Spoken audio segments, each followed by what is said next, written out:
Hey guys, Tealus here inside Guild Wars 2 Heart of Thorns, the final beta weekend. I am looking at all of the professions and the new stuff that comes with them in Heart of Thorns. Specifically, I'm talking about the elite specializations and what they can bring in Heart of Thorns. Heart of Thorns will be released at the end of October in 2015, so it's coming up real close, and I just want to kind of give you all the previews and what we have to look forward to. So right now I am looking at the Necromancer, whose elite specialization is going to be the Reaper. It's more of a melee-centric type of Necromancer. It follows along the path of the Sylvari that you follow in your storyline, known as Traherne. So you're given a great sword and you're known as the Reaper. Each elite specialization is given kind of a little change to their class. They're given a new weapon to work with, which in this case is a great sword, and they are also given a new set of utility skills, which for the Necromancer are shouts. Now, if I open up my talent panel here, you can see this is where you select your elite specialization. Here's the Reaper. The first minor talent always explains what you get new in the elite specialization. So Shroud Knight, you can equip great swords and use Reaper shouts, and Death Shroud is replaced with Reaper's Shroud, which has more melee oriented skills. So I'm going to go through the new great sword skills, then I'll go through the Reaper skills, and then I will go through the shouts, and then finally I will go through this specialization tree so you can see what the different talents are. Now, the great sword, the first one, is going to be Dusk Strike. It's another three-part chain. So the first is Dusk Strike. Cleave foes in front of you. Creates life force, etc.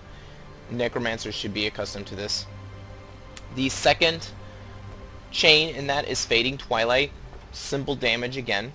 And then the third one is Chilling Scythe. It strikes foes and chills them. So just so you can see the three progression right there, you can see my entire sword becomes all frost-like on that third hit. It's pretty cool looking. The second ability for a great sword is Gravedigger. Perform a huge swing that deals heavy damage, recharges faster if it hits a downed or low health foe. So it's a nice additive there.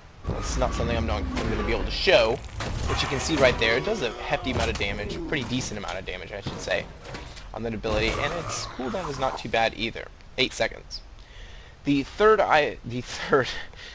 ability for a Necromancer is Death Spiral. Conjure a drill of dark energy on your blade and rend the armor of foes in front of you. So deals damage and puts a lot of vulnerability stacks on the target. So I'm going to use it right here. You can see I have kind of like a little charge up, and then I go through and deal even more damage. So pretty cool.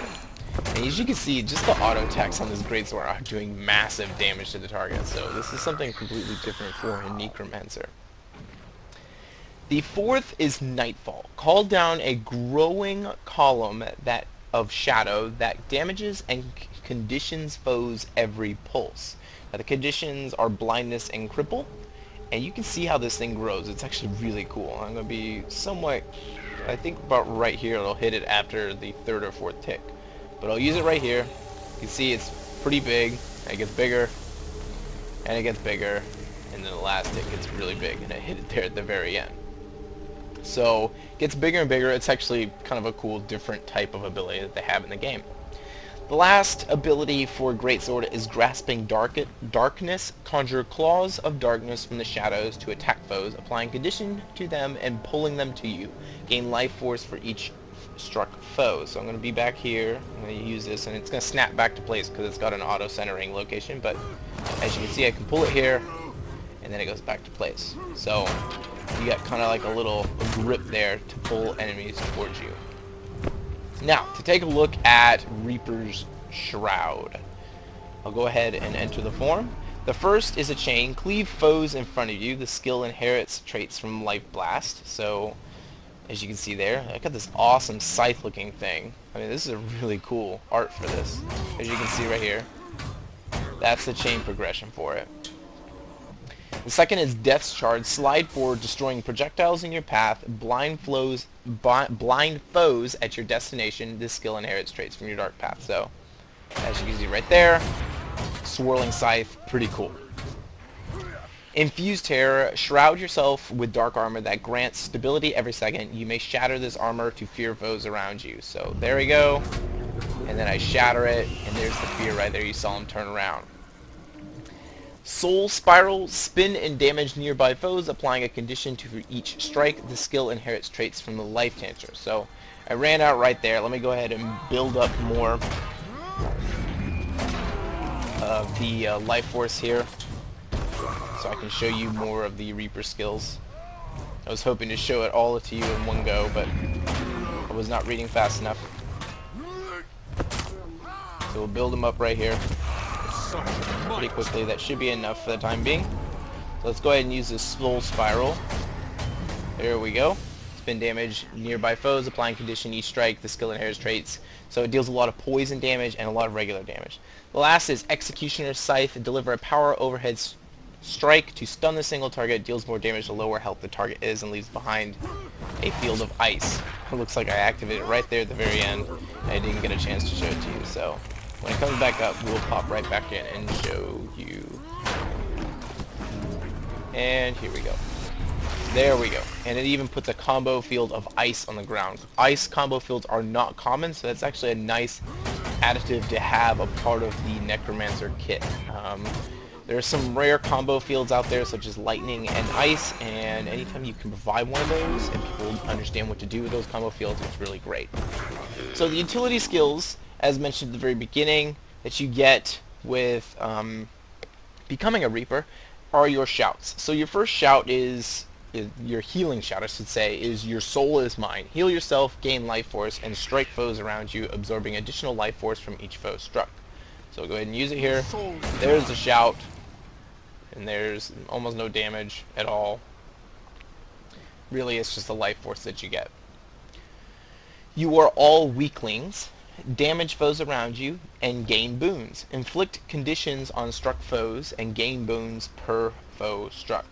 So you can see weakness is the condition you give out, and the boons you gain are might, and might per hit. So there you go right there.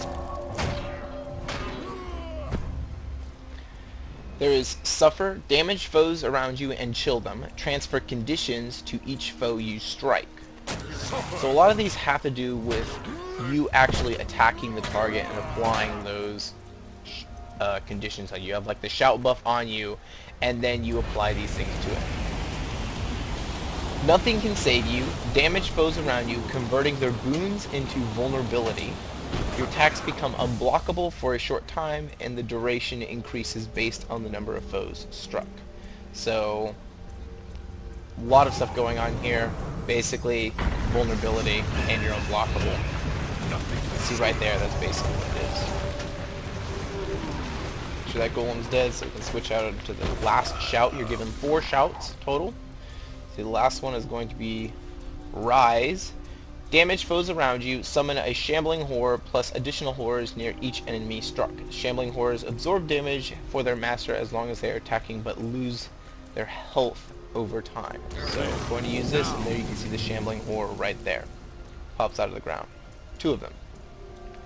The last is going to be your elite, which is chilled to the bone. You freeze all enemies in front of you, inflicting conditions on them, and gain boons for each foe you freeze. So you use it right here, right there. Pretty powerful, kind of flashy. That is the final shout that you are given as a Necromancer, or a Reaper I should say. So, pretty cool abilities, a lot of melee oriented. You deal a lot of damage up close, have ability to grip people near you, and so forth. So the whole toolkit's kind of there, and the shouts really fuse together well with the Reaper kit. And not to mention that the Reaper form right here is actually really cool looking. I mean, that's a really cool form right there. So, take a look at the talent tree, the last thing we're going to look at here. I already explained that the first talent basically, shows you what you're getting with the elite specialization of the Reaper. So there's the Shroud Knight. Your first group of 3 abilities are going to be your Augury of Death. Your shouts siphon health and recharge faster for each foe they hit. The second is Chilling Nova. Critical hits against chilled foes cause an explosion that chills adjacent foes. So just keep in mind that your first Your number 1 chain progression does apply a chill at the end, so that will work well with that. Relentless Pursuit reduces duration of movement impairing conditions, additional reduction while in Reaper form, so that applies to immobilize, cripples, and chills. Your next minor is Shivers of the Dread. Whenever you inflict fear, you also chill. So there was an ability in there, I believe it was a Reaper ability, number 3, that allows you to fear your foe.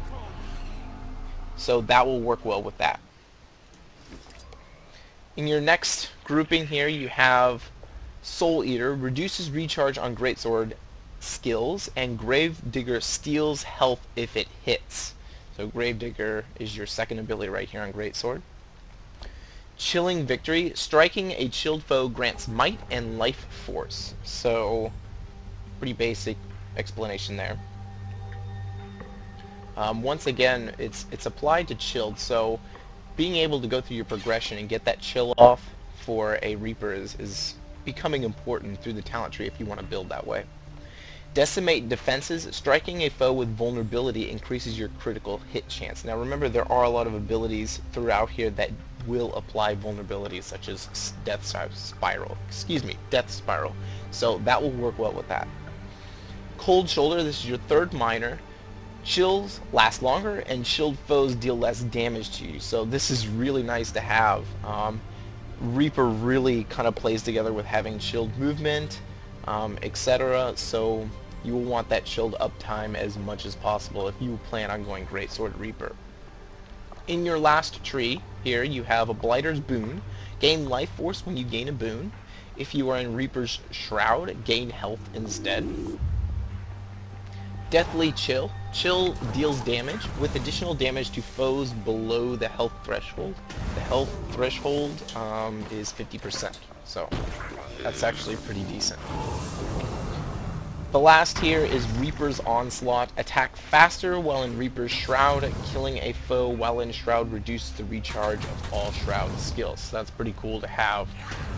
Reaper sounds like a very unrelenting type of ability to have, a little bit different from the old Shroud. I really like it. It's a lot of fun. So that's all of the talents for a Reaper, Greatsword Reaper. A lot of fun for the Necromancer to have a type of melee kit like that. It's built all around your chills and your vulnerabilities, etc. So just take note of that. But otherwise, a lot of fun, a lot of stuff to do here with the Greatsword Reaper in Guild Wars 2 Heart of Thorns. So that's everything. I hope you guys enjoyed everything in this video, and I hope to see you guys in other videos. Otherwise, cheers out. See ya.